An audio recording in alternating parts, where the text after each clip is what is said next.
Hey, Dana here, and welcome to the garage. Well, today I'm working on my daughter's 2014 Ford Fusion. Well, it needs a rear passenger side wheel bearing, and of course, she's already burned her brake pads down. They're not grinding yet, but they're darn close. So that's going to be my project today. Well, it's been a couple months now because she went ahead and ordered the bearing for it. Well, come and find out, when I got the bearing, it was the wrong one. Because this is a titanium model, it's supposed to be all-wheel drive. So when she bought it online, and when she gave the dealer the VIN number, it came back as a non-all-wheel drive, and that's the bearing that she got. It has the built-in anti-skid. Well, this vehicle here was supposed to be all-wheel drive. So the bearings have the splines in them for drive shafts. So it's been a month or so now, and she ordered it again, and she still got the same bearing. So I went through Detroit Axle. You can see what the bearing is that you're going to get, and I ordered the right one. So we're going to go ahead and do that today, and we're also going to do the brakes. Well, the 2014 or the newer vehicles have electric parking brakes. You've got to put the vehicle, this particular vehicle, in brake maintenance mode. So we're going to do that right now. It doesn't appear to be necessary, but I'm going to do it anyway. What you have to do is you got to put it in. You're not going to start the motor up. You're going to push the accelerator pedal all the way down.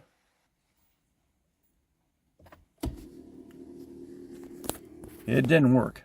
All right, probably because I'm doing two hands here. Okay, try this again. Hopefully you can see. Okay, they say to put it like you're going to start the vehicle. Push your accelerator pedal down all the way. Now push your park button down. Turn it off. Turn it back on while you got the pedal down and your button down. And then turn it off. And then turn it back on. And then release it. Huh. There it is. There it is. It did it. Okay. Let's go and get what I'm going to do. We're going to go ahead and do this. And that's how you go ahead and put your brake in brake maintenance mode. Take it out of the maintenance mode. You're going to do exactly the same thing, except you're going to we had to pull on the the caliper button. I had to pull the caliper, so we got to compress that, and it's got parking brake. So that piston initially has to be twisted in and then pressed in. Good. Okay, so as you can see, you're getting really down on the pads. In fact, that one was just getting ready to touch. So that's that. These don't have regular bolts. They got freaking Allen. You can see they got Allens. And with that, it's a see what size that one was at. I just grabbed it. It's a 7. Okay, next thing I got to go ahead and pull the caliper bracket, and that's an 18. All right, well that caught me off guard. The bottom one's a 15, and the top one's an 18. Okay, I got my first bolt out. You get good access back here. I didn't realize you were gonna be quite that clear. I need to buy me a new ratchet because I don't actually have a 1/2-inch ratchet. I left it down at Wilbert's, so somebody's got a nice snap-on ratchet. So I just got 3 more to go. It didn't seem to be that hard. All right, got all 4 of them out. We're good here. Clean up the ends on them because they're going to be exposed through this side here. So clean them up. I blow some blaster on there, and that'll help them coming out. Okay, I banged on it for a second here just to see what was going to happen. I guess not. I guess we're going to have to use the sledgehammer on it and see if we can get it to let go.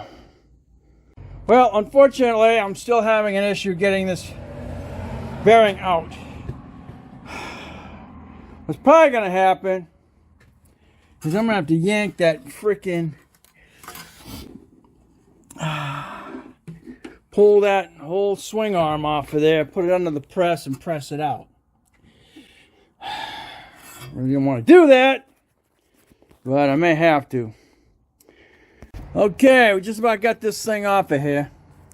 You got this bolt here. That's a, what did I say, 16, 15? And that's got a locking nut that slides up and locks in on the back side of that one. This one here is internal, and that is an 18. That's a 21. That's a 21 nut. And an 18 bolt on this side. All right, and you get in there with an impact. Bottom one down here is internal, and that's a 21. So that's holding your that bottom section down there. Okay. So now I've got to disconnect the anti-skid sensor up here, and they'll be able to take this to the press. I'm just leaving the bolts right where they're at. Okay, that's self. That's a self. That's got a locking nut on the back of it. This got a neoprene nut on it. Okay, and I just left that right attached. Other thing you got to do: disconnect your anti-skid, which is right here.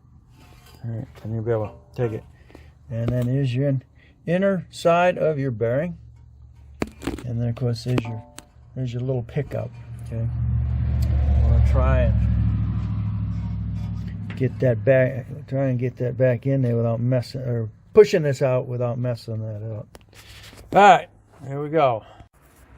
Okay, so I decided to take the vacuum plate off of this because trying to get it all level and everything on the press is not doing what I want it to do. So you've got 3 number 8 screws.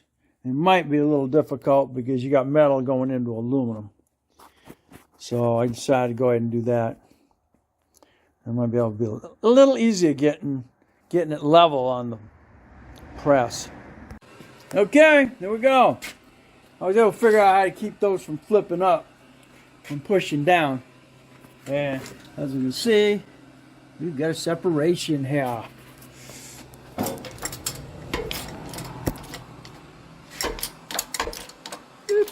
Pop out now. Bloop, there it is. Bloop, there it is.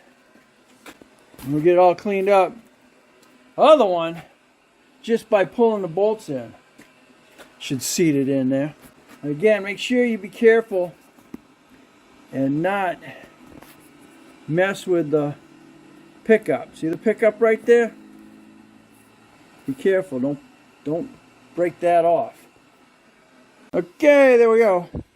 Got the new one lined up. we'll go ahead and flip it over. We'll get the bolts pulled through, and then we'll find what our torques are, and we'll get it back on. Okay, all tight. What I like about pre-built hubs is the fact you don't have to worry about the frickin' your ring here. When you press it in, you gotta be careful not to press that out and all that, and break it, and then you're stuck and you start all over again. Okay, we're done with the rear bearing. Now we're gonna go ahead and move on to get the brakes done here. All the back bolts are tightened down, torqued. Check your book for proper 80-90 back here. Not exactly sure what they are, but anyway. Now we're going to go on to the brake. I think we got to twist that piston back in there for me to get it back together again. So, all right, so that took care of that. I'll be back in it tomorrow. Stay tuned. Okay, we just took a 10-hour break, and that's what I'm working on now, is the rear brakes.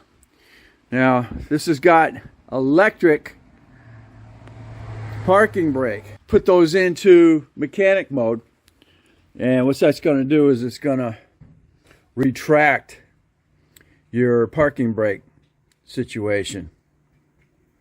But you're still going to have to compress the parking brake because it's out.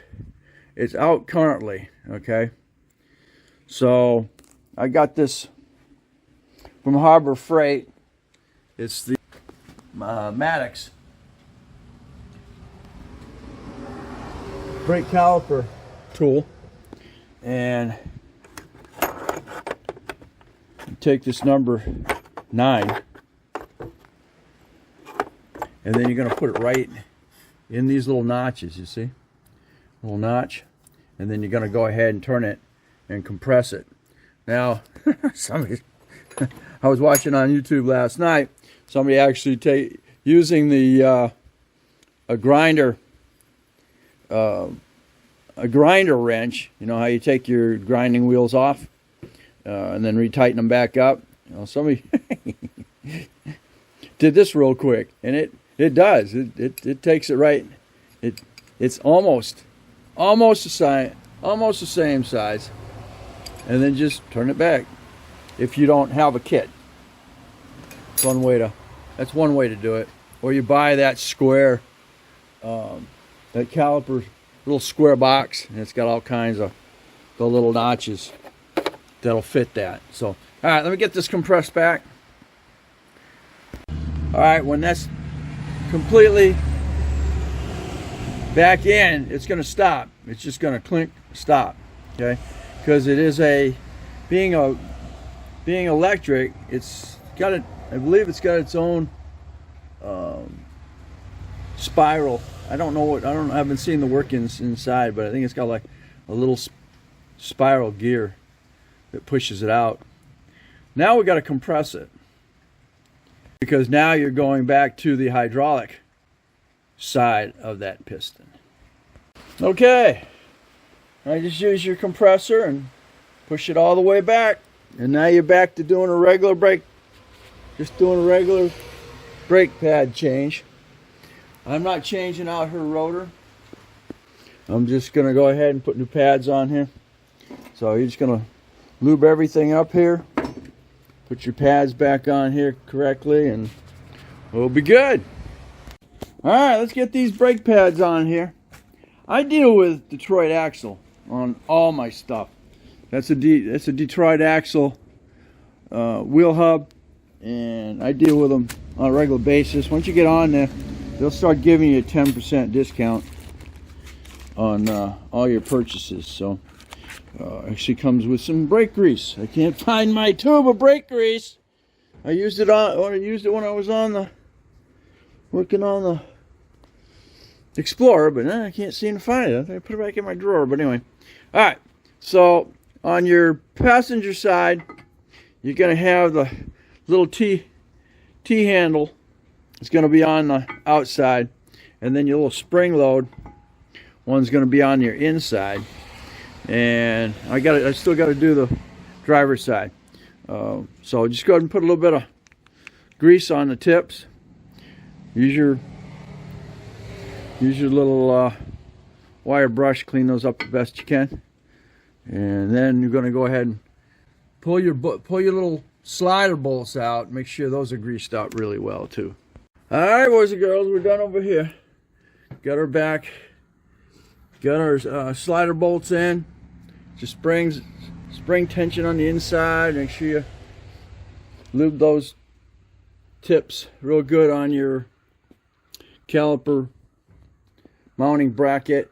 And of course, then you got your little spring-loaded spring here, and it goes just like so on both sides. Here, and then those are gonna lock in there. And of course, Detroit axle gives you new ones. All right, so we are all done on this side. I just got to put the wheel back on, clean up my mess. Then go over on the other side to do just the rotor. The bad thing about this vehicle, I don't know why. I got no idea the history behind it. But like we said, we have a drive shaft or CV shaft style of wheel bearing.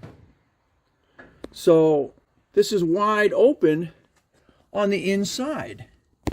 Okay, that's where your front part of your shaft should go, and then it's going to seal. It's going to seal that. But right now, the anti-skid pad there, or magnetic strip, is exposed. So eventually,